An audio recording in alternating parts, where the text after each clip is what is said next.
दावेदार नीमच में सभी है।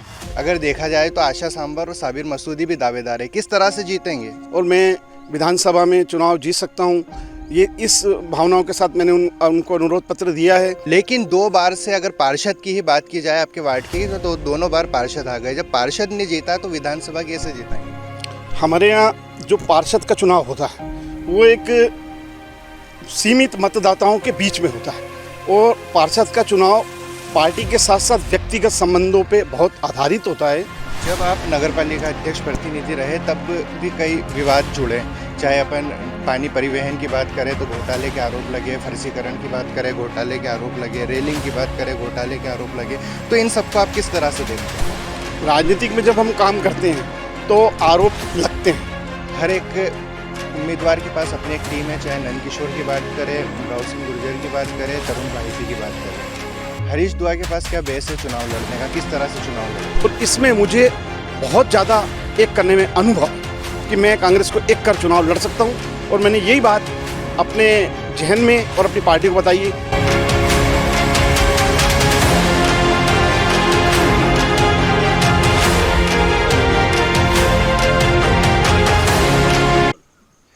नमस्कार नीमच, आप देख रहे हैं MP44 न्यूज़ और मैं हूं आपके साथ तबरेज़ अगवान।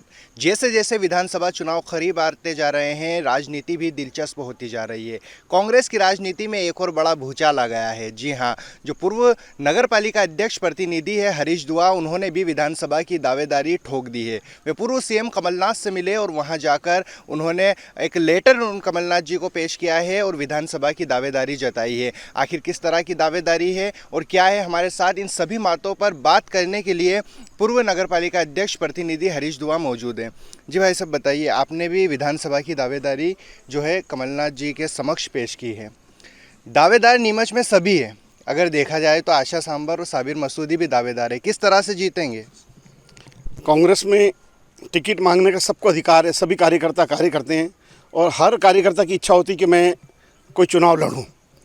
जनप्रतिनिधि की भावनाओं के अनुसार टिकट मांगने का सबको अधिकार है। उसी आधार पर मैंने हमारे पार्टी के जो अध्यक्ष जी हैं, पूर्व मुख्यमंत्री श्री कमलनाथ जी के यहाँ मैंने एक अनुरोध पत्र दिया है कि नीमच विधानसभा क्षेत्र के लिए आप मुझे उम्मीदवार बनाएं। मैं अच्छे कार्य, मैंने नगर पालिका में रहते हुए बड़े कार्यों को अंजाम दिया है और मैं विधानसभा में चुनाव जीत सकता हूँ, ये इस भावनाओं के साथ मैंने उनको अनुरोध पत्र दिया है।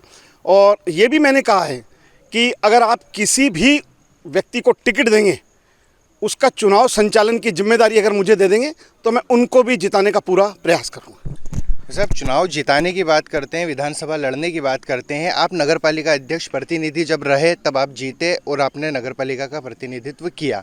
लेकिन 2 बार से अगर पार्षद की ही बात की जाए आपके वार्ड की तो दोनों बार पार्षद आ गए। जब पार्षद ने जीता तो विधानसभा कैसे जिताएंगे? हमारे यहाँ जो पार्षद का चुनाव होता है वो एक सीमित मतदाताओं के बीच में होता है और पार्षद का चुनाव पार्टी के साथ साथ व्यक्तिगत संबंधों पे बहुत आधारित होता है, इसलिए उसका विधानसभा से तुलना करना उचित नहीं होगा।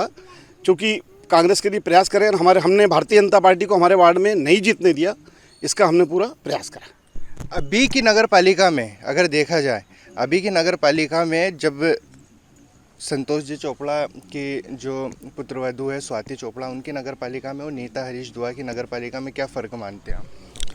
फ़र्क आप स्वयं देख लीजिए कि नीता दुआ पूरे नीमच वार्ड से स्वयं जीत के आई और नीमच नगर पालिका की प्रथम महिला है जो सीधे चुनाव में जीत के आई है। और जब सभी वार्ड 33 वार्डों से हम जीते, लेकिन हमने विकास के कार्य पूरे 40 वार्डों में ही करे, कभी इस बात का भेद नहीं रखा और हमेशा 2 फ़ोन का उपयोग करा है। एक से हमने जनता की बात सुनी और दूसरे से नीता दुआ ने अधिकारियों को आदेश दिया काम करका। उसी तर्ज पे ये आज इतनी सफलता मिली और हमारे कार्यों का वर्णन होता है। जब आप नगर पालिका अध्यक्ष प्रतिनिधि रहे तब भी कई विवाद जुड़े, चाहे अपन पानी परिवहन की बात करें तो घोटाले के आरोप लगे, फर्जीकरण की बात करें घोटाले के आरोप लगे, रेलिंग की बात करें घोटाले के आरोप लगे। तो इन सबको आप किस तरह से देखते हैं? राजनीतिक में जब हम काम करते हैं तो आरोप लगते हैं। क्यों कि 40 पार्षद होते हैं, जिसमें मेरे साथ ये ट्रेजेडी थी कि कांग्रेस के केवल 14 पार्षद थे, 24 पार्षद भारतीय जनता पार्टी के और निर्दलीय थे। तो स्वाभाविक है कि वो हमारे अच्छे कामों को रोकने के लिए हमारे ऊपर इल्ज़ाम लगाते थे। लेकिन भारतीय जनता पार्टी का शासन था, बोर्ड भी भारतीय जनता पार्टी का था। अगर उनकी कुछ भी उनकी बात में शिकायत में कुछ सत्यता होती तो हमारे खिलाफ कोई कार्रवाई होती।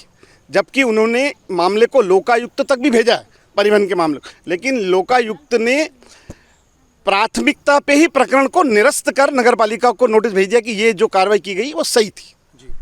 आज मैं जो पूर्व सीएम कमलनाथ हैं उनका एक बयान सुन रहा था। उन्होंने कहा था कि 230 विधानसभा सीटों के लिए तकरीबन 3,500 आवेदन आए और सभी ने ये बताया कि हम विधानसभा के दावेदार हैं और जिताऊ उम्मीदवार हैं। क्या संदेश देना चाहेंगे कमलनाथ को, नीमच की जनता को, कि आप जिताऊ उम्मीदवार हैं और क्या प्लान है नीमच विधानसभा के लिए?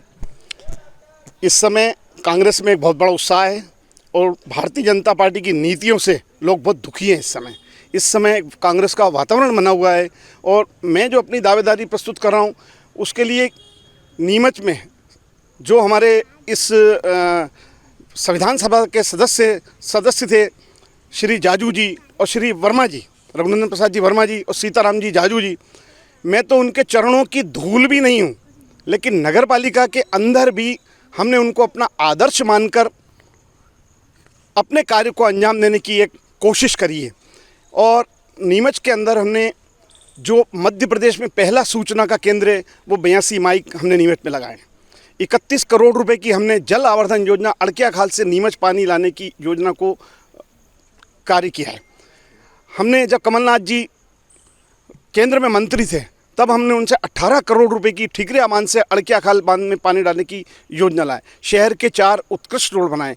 ऐसे असंख्य काम करें, लेकिन उसमें एक प्रमुख काम ये भी है जिससे भारतीय जनता पार्टी के लोगों को तकलीफ होती है कि जो कमलनाथ जी ने हॉस्पिटल बनाया वो 125 बीघा ज़मीन भी हमने हाई कोर्ट से जीतकर और अपने कब्जे में लेकर आज शासन को, नगरपालिका को दिए। उसी का परिणाम है कि आज वहाँ पे मेडिकल कॉलेज की स्थापना हो रही है। और ये पूरा नीमच जानता है कि 125 बीघा ज़मीन 5,000 करोड़ रुपए की थी और हमने ईमानदारी से वो ज़मीन नगरपालिका को वापस कराई है। बीते अगर 7 सालों की हम बात करें अगर दुआ जी, तो इन 7-8 सालों में आप काफ़ी निष्क्रिय रहे हैं। भाजपाइयों के खिलाफ आपका कोई खासा बयान सुनने को नहीं मिलता, कोई ऐसा मुद्दा नहीं सुनने को मिलता जिस पर काम हुआ हो, विवाद हुआ हो। आखिर विपक्ष की भूमिका में हरीश दुआ अपने आप को कहाँ देखते हैं? मैं अजीत काटेड़ साहब जी जिला अध्यक्ष थे, मैं उनकी हर कार्यक्रम में सक्रियता से मैंने भागीदारी निभाई है। लेकिन मैं आज भी जो कांग्रेस की नीति है, जो कांग्रेस की पॉलिसी है, जो कांग्रेस का वर्णन है, उसको मैं हमेशा आखिरी गांव और आखिरी कोने तक पहुंचाने की कोशिश करता रहा हूं। और सक्रियता की बात मैं बताऊं कि मैं हमेशा फ़ोटोओं से बहुत दूर रहता हूं। जितने भी कार्यकाल में ज्ञापन देने या फ़ोटो खिंचाने का समय होता है उस दिन मैं हमेशा सामने खड़ा रहता हूं। आपके प्रेस के भी कई सदस्य मुझसे बोलते हैं कि दुआ जी सामने आओ, तो मैं उसको अवॉइड करता हूं, इसलिए वो बात आती है। बाकी मेरा राजनीतिक परिवार है। मेरे पूज्य पिताजी 18 वर्ष तक मंदसौर, अविभाजित मंदसौर जिले के महामंत्री रहे, 20 सूत्री के सदस्य रहे, जिला कांग्रेस के जिला सहकारी केंद्रीय बैंक के डायरेक्टर रहे। तो हमने राजनीतिक, हमारा व्यवसाय नहीं है, हम राजनीतिक सेवा के लिए करते हैं। अगर हम नगरपालिका में भी आए तो हमने सेवा का उद्देश्य बनाया। और आज भी मेरा यही उद्देश्य है कि मेरा जो पारिवारिक स्थिति, मेरा बेटा मेरा काम संभाल चुका है। मैंने अपने सभी जितने भी रिश्तेदार हैं मेरी परिवार में, मैंने उन सबसे बात करी है। और मैं अभी कोशिश कर रहा हूँ कि अगर मुझे कांग्रेस पार्टी एक मौका देती है तो मैं अब अपने जीवन को व्यवसाय की बजाय नीमच की जनता की सेवा करने में लगाऊंगा। नीमच ने मैंने नीमच की धरती से सब कुछ पाया है, मैं उसको वापस चुकाने का इतना प्रयास करूंगा कि तो ब्याज तो क्या, मैं अपने पूरा जीवन का एक एक क्षण अब इस नीमच के लिए दूंगा। और नीमच को जिस प्रकार सीताराम जी जाजू, रघुनंदन प्रसाद जी वर्मा जी देखते थे, मैं उसी ऊंचाइयों के अनुसार पूरे मध्य प्रदेश में नीमच का एक नाम हो, ऐसी योजनाएं, ऐसा कार्य, ऐसा सम्मान देने की कोशिश करूँगा। नगरपालिका में भी हमने सबको मान दिया है, सबका सम्मान किया है, लेकिन आज पूरी विधानसभा में भी हम यही आवाज़ उठाएंगे, सबका सम्मान करेंगे, सबको मान देंगे और मध्य प्रदेश में नीमच को एक नया स्थान देंगे। कांग्रेस के अगर हम संगठन की बात करें तो संगठन कोई खास काम चुनाव में करता नहीं है। अगर देखा जाए तो हर एक उम्मीदवार के पास अपनी एक टीम है, चाहे नंद किशोर की बात करें, उमराव सिंह गुर्जर की बात करें, तरुण भाईती की बात करें। हरीश दुआ के पास क्या बेस है चुनाव लड़ने का, किस तरह से चुनाव लड़ेंगे? हमारे यहाँ संगठन की जो दायित्व है, वो संगठन हर समय अपने दायित्व को पूरा करता है और उम्मीदवार के साथ उसके समर्थक होते हैं। लेकिन मैंने पूर्व नगर पालिका में भी यही अनुभव करा कि समर्थक किसी के भी हों, कांग्रेसी हैं। हम टिकट मांगने तक सोच सकते हैं कि ये व्यक्ति उसके साथ है, लेकिन जब कोई टिकट मिल जाती है तो वो सब व्यक्ति कांग्रेस के उम्मीदवार के साथ हैं। और ये मेरा अनुभव है कि कांग्रेस को एक कर देते हैं तो कोई भी कांग्रेस को नहीं हरा सकता। और इसमें मुझे बहुत ज़्यादा एक करने में अनुभव है कि मैं कांग्रेस को एक कर चुनाव लड़ सकता हूँ। और मैंने यही बात अपने जहन में और अपनी पार्टी को बताई है कि पूरी पार्टी को एक करके चुनाव लड़ा जा सकता है और उसमें मैं कर सकता हूँ। मेरा एक छोटा और आखिरी सवाल, 15 से 20 सालों से नीमच भाजपा का गढ़ रहा है, आप कांग्रेसी है, हरीश दुआ जी है, आपको नीमच की जनता क्यों वोट दे? मुझे नीमच की जनता इसलिए वोट दी कि मैंने अभी आपको बताया कि मैंने नगर पालिका में ये प्रमुख काम करे और सबसे बड़ा मैंने काम क्या करा है कि कृषि उपज मंडी को, जो पुरानी कृषि उपज मंडी है, उसको मैंने सबसे पहले वहाँ जाकर ज़मीन दी। जबकि वहाँ के अधिकारी बोलते थे कि ज़मीन हमको नहीं हो सकती, लेकिन मैंने मंडी सचिव को वहाँ जा के ज़मीन दी। मैंने बघाना के ग्रिड के लिए ज़मीन दी।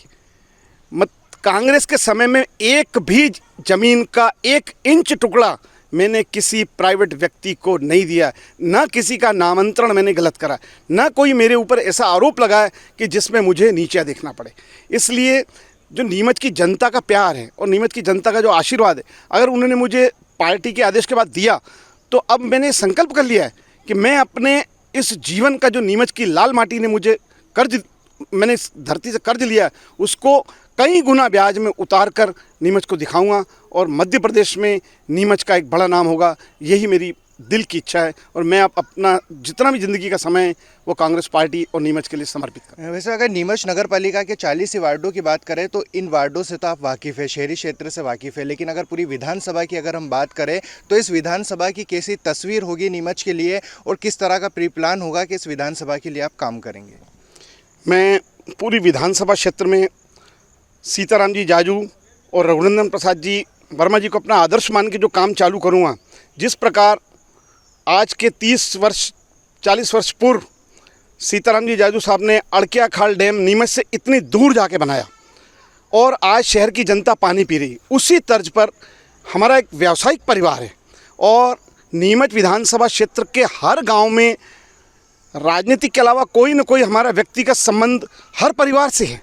हमें व्यावसायिक रूप से पूरी नीमच विधानसभा के लोग जानते हैं, हम उनसे टच में हैं, कई व्यक्ति हमारे साथ व्यवसाय भी करते हैं और मैं पूरी विधानसभा क्षेत्र के एक गांव में ऐसा काम करूंगा जिससे पूरी विधानसभा का मध्य प्रदेश में नीमच विधानसभा का एक अलग पहचान होगी और हर गांव के अंदर जो गांव के लोग होते हैं, जो गांव की जनता होती है, उनसे पूछकर विकास को एक नया अंजाम दूंगा और नीमच विधानसभा को मध्य प्रदेश में बहुत ऊंचा स्थान दूंगा। ये मेरी दिल की इच्छा है। बस मुझे जनता और पार्टी का आशीर्वाद रहे, बस यही चाहता हूँ। तो ये थे हमारे साथ पूर्व नगर पालिका अध्यक्ष प्रतिनिधि हरीश दुआ, जो विधानसभा की जिन्होंने प्रमुख तौर से दावेदारी पूर्व सीएम कमलनाथ के समक्ष पेश की है और दावा किया है कि अगर उनको टिकट मिलता है तो वो इस नीमच की तस्वीर को बदल देंगे। अब ये तो वक्त और हालात ही बताएंगे कि किसको नीमच विधानसभा का दावेदार कांग्रेस बनाती है और किस तरह के हालात बनते हैं। आप देखते रहिए MP44 न्यूज़।